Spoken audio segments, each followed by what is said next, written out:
I snuck onto a Netflix set, and it's not so much sneaking as it is stalking, and it's not so much a Netflix set as it was a place where they were filming a Netflix show. So I've been trying to find a job in the film industry lately since I've graduated. Honestly, also, if you have any film jobs available, please do hit me up, paul.lachlan@gmail.com. Hit me up, we'll talk. But I've been trying to like find what productions are happening. So I found that Werner Productions has collaborating with with Netflix to create a show called Surviving Summer, which is about like this American student who is having like their summer vacation or something down in Australia, and they get into they fall into the surfing culture on the surf coast. So it's a show about that. It's from like the person who created Dance Academy, and it's just going to be on Netflix either later this year, or early next year, something like that. Maybe something around like the school summer holidays. And yeah, so that was very exciting. So I had emailed trying to get a job on the production, and no one got back to me because I am brand new and on nobody's radar except for the people I email, and they keep going, why does this guy keep emailing me?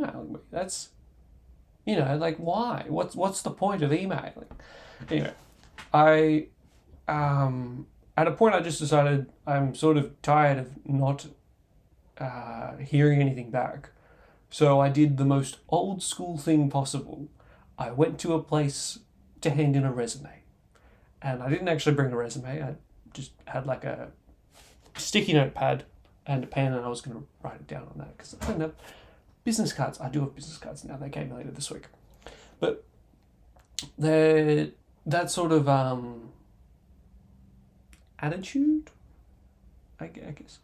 It was just like a really weird thing. But because I knew it was shooting on the surf coast, I'm like, cool. So it's like a 2-3 hour drive. I'll be able, make it a day trip. I'll leave in the morning, make it there by lunch, if I'm lucky, and then I'll come back and I'll be home by like 8 o'clock or something like that. So what I did is that I was starting to like research where it was shooting. So I was like, they mentioned Anglesea, so in like a Facebook post. So let's start off at Anglesea, right? So I drive to Anglesea. I start having a look around, go through the side streets. I go to the beach. I go to the the life-saving club. That's nothing there. So I had a look at another article that I could find, and I found it like a small, like local, like Geelong Advertiser-esque newspaper. And I saw that it's just kind of like listed like 9 beaches. This is where they're going to be filming things at 9 of these beaches. So I looked at it and I went, right, so that's a list of 9 places to visit today. I've spent an hour and a bit in Anglesea, can't find anything. It's time to start driving further. So I listed them out and like, all right, I'll go from like the furthest place from home, because I'm in the eastern suburbs and Anglesea is way out in the west. So I was going to drive from Anglesea. I would drive all the way down to the furthest place that there was Lorne. Basically, I spent the next 45-50 minutes driving from Anglesea to Lorne, which I had no idea Lorne was that far away. I'll be honest, I thought at that point you just sort of assume every like cool rural town that like Lorne, Warrnambool, they're all like only 30 minutes away at most. Like you drive over to the next town to see what's going on. You don't like make a day trip out of it. It's like, guys, this is going to take like a long time for us to do. We're going to do it. So I drove down to Lorne, and that is a beautiful drive. I'm going to be honest. Totally felt like a die going on the roads next to the water. But aside from that, I thought it was a really, really lovely drive. And I get to Lorne and I go to the main beach, and there's nothing there. There's like kids learning how to surf, basically. I'm like, yeah, these are not actors. There are no cameras here. There is no lights. There's not even someone yelling cut in action. So I decide, this isn't really the place. So I look at like the next place, and I go, and it's, I forget what the name of the place is. something beach, Birkenhead, Birkenhead. Actually, I'm gonna look. We're gonna look this up on my phone. We're gonna do a live investigation, and we're gonna find out what it is. What it is. What it is.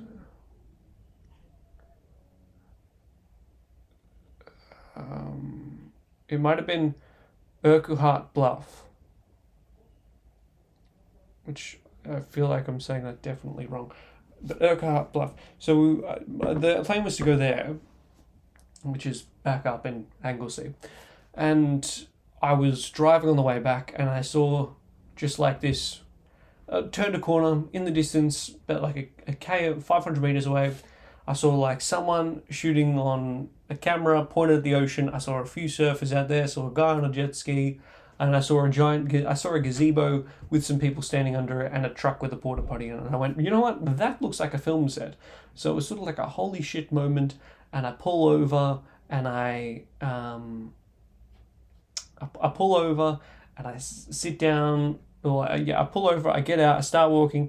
I'm like peering from the bushes on the beach going like, I don't really want to interrupt the shot. I don't really want to see I just want to see what's going on. I want to see how it's working. I don't want to interrupt anything. I just want to watch how it's all functioning. How does a professional set work? I've never seen one.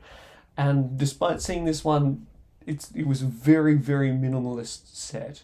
We're talking like a couple trucks, a few extras, one main cast, and no one seemed to be like a production or a producer, from my understanding when talking to some of the people there. So I ended up they were filming a surfing scene, what I imagine would have just been surfing B-roll, along like this road. It wasn't even like one of the listed spots of where they were going to film. It was just pure coincidence. I was driving and I saw them filming here and I pulled over. So I was mostly just watching them for an hour, not from the bushes anymore. I've moved on. I've like full on established that I'm a person there watching, and I'm like accidentally blocking the only stairwell between like all the crew and the beach. So they have to sort of walk past me weirdly if they want to go either down to surf or to communicate with people or like do battery changes and stuff. So it's a very awkward situation, I guess, because I didn't know what to do. I rocked up and I was like, well, I didn't think I'd get this far. I didn't think I'd actually find a Netflix set, let alone, I'm just going, I don't know what to do. I don't know what to do here. Who do I introduce myself to? I don't want to interrupt people whilst they're working. What's the right thing to do? Like, what's the right thing to do in a situation like that? I can't really think of I can imagine like the wrong thing to do would be to run into the middle of the shot going, hi. But I look at the situation and go, what's a good way to introduce myself? Because I've been here far too long just watching. They know I'm watching, and I haven't introduced myself. I'm just a kid watching off the side. Sorry about that. Sarah just came in to hand me some footy cards, and yeah, look, they're all right. They're not too bad. Straight again. All right. Yeah. What do you do in a situation like that? Like, you want to get into the industry. You end up coming across people working in that industry whilst they're working, so it's like no better experience either to like just work on, if that makes sense. It's just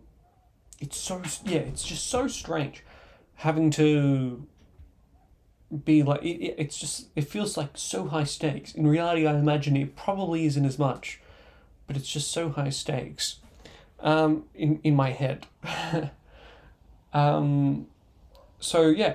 And then I walk over and I like briefly introduce myself, and we start talking and it's kind of nice. And then I think they mistook me for being a local to Lorne. I didn't really have the heart to tell them that I'd driven 3 hours. Well, not some 2 to 3 hours to be there by coincidence. Sorry, bless me. Um, yeah. I'm going to leave that in there. That seems really appropriate to and respectful to listeners and viewers who dedicate their time to come and watch me here. Definitely worth it. So yeah, that was really cool. I mean, I spoke to like the makeup artist and the costume person, and I had a brief interaction with someone who I imagine being close to like the unit director. Not 100% sure, but he was carrying a walkie-talkie around, and he was walking around like he was in charge. I feel like that's the sort of thing the director would do.